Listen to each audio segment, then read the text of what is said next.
देहरादून निवासी एक युवक ने पुलिस अधीक्षक खीरी को एक प्रार्थना पत्र देकर कार्रवाई करने की मांग की है।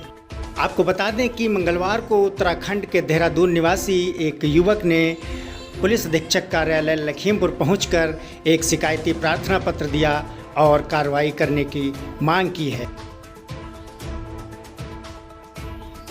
आज मैं पुलिस अधीक्षक लखीमपुर खीरी आया हूँ। क्या नाम है? मेरा नाम हरिंदर सिंह चौधरी है। मैं देहरादून से हूँ और इंटरनेशनल एथलीट हूँ। मेरे साथ 50 लाख से ज़्यादा की ठगी की गई है शादी के नाम पे, जो कि एक बहुत बड़े षड्यंत्र के तहत रिया वर्मा पुत्री श्री गिरीशचंद्र वर्मा जो कि पलिया की निवासी है और उनके परिवार ने मिलकर, उनकी ससुराल वालों ने मेरे साथ 50 लाख से ज़्यादा की ठगी की गई। और जो है इस ठगी के पीछे का राज ये है कि उसने मेरे को सबसे पहले अपने आप को बताया था कि मैं शादीशुदा नहीं हूँ। मेरी मुलाकात 1 साल से पहले हुई थी उनसे और अपने आप को बताया था कि मैं शादीशुदा नहीं हूँ। फिर मेरा नंबर शेयर लिया, नंबर लेने के बाद बात करने लगी, मेरे को बुलाने लगी, पार्टियों पर आने लगी। फिर मेरे से महंगे महंगे गिफ्ट वगैरह, गहने, हॉस्पिटल बिल, घूमना फिरना, मतलब ये सब चीज़ें चलने लगा। फिर शादी का प्रस्ताव किया कि आप मुझे डायमंड वगैरह लो, मैं शादी की तैयारी करता हूँ। मुझे फिर 6 महीने बाद पता लगा कि वो महिला शादीशुदा है। फिर मैंने उसके साथ रिश्ता ख़त्म करने का वो प्रयत्न किया, लेकिन उसके 4 दिन बाद जब मैंने उसको ब्लॉक मारा, वो मेरे घर पे आई और मरने की धमकी देने लगी और वीडियो कॉल कर मेरे को फांसी की धमकी देने लगी। मैं फांसी ले रही हूँ क्योंकि मैं कहीं की नहीं रहूँ, मेरे पति साल में 1 बार आता है, मैं इसे छोड़ दूँगी। इस भरोसे चक्कर में मैंने कहा चल ठीक है, बढ़ते आगे। फिर उसने मेरे साथ क्या किया, मेरा परिवार मेरे से दूर करवाया, उसका डिवोर्स अप्लाई करवा।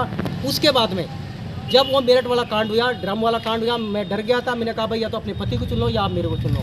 तो मैंने कहा अगर अपने पति को आप चुनते हैं तो मेरा जो डायमंड है, जो मेरा कैश है, सिर्फ वो लौटा दीजिए, मुझे कुछ नहीं चाहिए। लेकिन इसने ऐसा ना करते हुए इसे दोनों हाथों में लड्डू चाहिए थे। इसे राहुल वर्मा भी चाहिए जो उसका पति दुबई में है। अपने पति को महंगे महंगे गिफ्ट देकर दुबई में उसको भी पाल रही थी। पलिया में जो उसके पापा है, ताऊ है, वो गिरीशचंद्र वर्मा, धर्मेंद्र वर्मा, सतीश वर्मा, उनकी शादियों में भी 75 लाख रुपए में लेकर आऊँ, जो कि मेरे पास प्रूफ है, एविडेंस है मेरे पास में। और जब मुझे फैसले के नाम पे कल 7 तारीख को पलिया में बुलाया गया, धोखे से बुलाया गया मेरे को एक कॉल के माध्यम से कि हम आपके साथ बैठते हैं, फैसला करते हैं। लेकिन जब मैं पलिया में आया, पहले विधायक जी सानी जी से मिला, उनको अवगत करा। फिर मैं चेयरमैन साहब से फ़ोन पर मैंने अवगत करा। उन्होंने मेरे से टाइम मांगा, लेकिन उन्होंने कहा कि 1-2 दिन में उनको बुलाते हैं। लेकिन जब मैं रात के 8 बज गए, मैं एक होटल लिया, होटल में ठहरा। होटल में ठहरने के बाद मैं खाना खाने के लिए ज्ञानी होटल में गया। ज्ञानी होटल में जाकर मेरे पास 15-20 लोग मेरे पास आए, जो कि मेरे साथ मारपीट की गई। उसके जो धर्मेंद्र चाचा थे, उनके हाथ में एक रिवॉल्वर था उनका।